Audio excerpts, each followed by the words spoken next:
Brain tumour की बच्ची 16 year old, उससे मेरी जर्नी स्टार्ट हुई थी as a social worker, because उसको दिल्ली में एम्स में ट्रीटमेंट चल रहा था।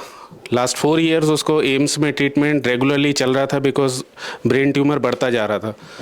तो मैं एज अ असिस्टेंट उसको असिस्ट करने के लिए ही आता था दिल्ली। बट जब से डॉक्टर BRC सर के कांटेक्ट में आया, फिर मैंने एज अ डायबिटिक एजुकेटर का कोर्स भी किया। उसके बाद सर की सारी बुक्स, सारे वीडियोस, सब कुछ फॉलो किया। और पता नहीं क्या हुआ कि 5 साल बाद उस बच्ची को एम्स के डॉक्टर ने ब्रेन डेड घोषित कर दिया था। ऑन द रिटर्न पेपर उन्होंने वापस भेज दिया था कि इसको ले जाइए, इसकी 2 महीने से ज़्यादा लाइफ नहीं बची है, ज़्यादा से ज़्यादा 3 महीने बच्ची रह पाएगी। उसी टाइम पे मैं अपनी होम सिटी टीकमगढ़ मध्य प्रदेश आया और वहाँ पे सारे डॉक्टर्स से कांटेक्ट किया कि सर इसकी कोई हेल्प की जाए, बिकॉज बहुत पुअर बैकग्राउंड से थी वो बच्ची। तो बिकॉज ऑफ एलोपैथी सारे डॉक्टर्स ने मना कर दिया कि जब एम्स ने मना कर दिया है तो उसका कोई स्कोप नहीं है बचने का, उसको छोड़ दो।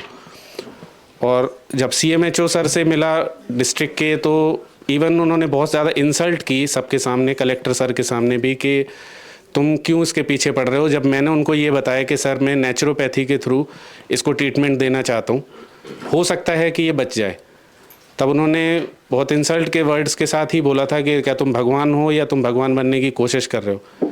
जब एम्स मना कर रहा है, तुम कौन होते उसको बचाने वाले, उसको भेज दो और हमारा टाइम भी वेस्ट मत करो। इन वर्ड्स के साथ मुझे ऑफिस से बाहर निकाला था। और उसी दिन मैंने प्रण लिया था कि अब जो भी होगा, जैसे भी होगा, इसको कोशिश ज़रूर करूँगा। मैंने अपनी सारी टेक्निक्स यूज़ की। मैं स्वर्गीय राजीव दीक्षित जी का फॉलोअर हूँ, BRC सर का स्टूडेंट हूँ, फ़ैन हूँ, जो भी है सब हूँ उनका। सर की हेल्प से, सर की बुक्स की हेल्प से, अपनी नेचुरोपैथी की पढ़ाई से, सारे मैंने उसमें 24 थेरेपी यूज़ की उस बच्ची के लिए। और अपना क्लिनिक के पेशेंट्स भी छोड़ दिए थे, क्योंकि मेरा लक्ष्य था कि मुझे उस बच्ची को क्योर करना है। चाहे वो मड थेरेपी हो, चाहे वो वाटर थेरेपी हो, वोल्टेज थेरेपी हो, हर तरह की थेरेपीज़ यूज़ हुई। डाइट थेरेपीज़ तो हुई ही ऑब्वियसली। और मुझे 11 महीने लगे और वो बच्ची के CT स्कैन रिपोर्ट्स के साथ MRI सारी रिपोर्ट्स नॉर्मल आ गई थी। और वो बच्ची दौड़ रही थी, हंस रही थी, खेल रही थी। उसने अपने एग्ज़ाम भी दिया, 10th का एग्ज़ाम क्लियर किया, बहुत अच्छे मार्क्स से वो पास भी हुई। और वहाँ के डॉक्टर्स को देखने के बाद भी उन्होंने बोला कि अब ये बच्ची कम्प्लीटली क्योर है, इसको कुछ नहीं है, बस डिस्चार्ज सब कुछ बंद हो चुका है उसका अब। मेरे लिए हार्ट टचिंग मोमेंट तब था जब उनके फादर मेरे क्लिनिक आए और मुझसे मेरी फ़ोटो मांगी कि आप अपनी फ़ोटो दे दीजिए।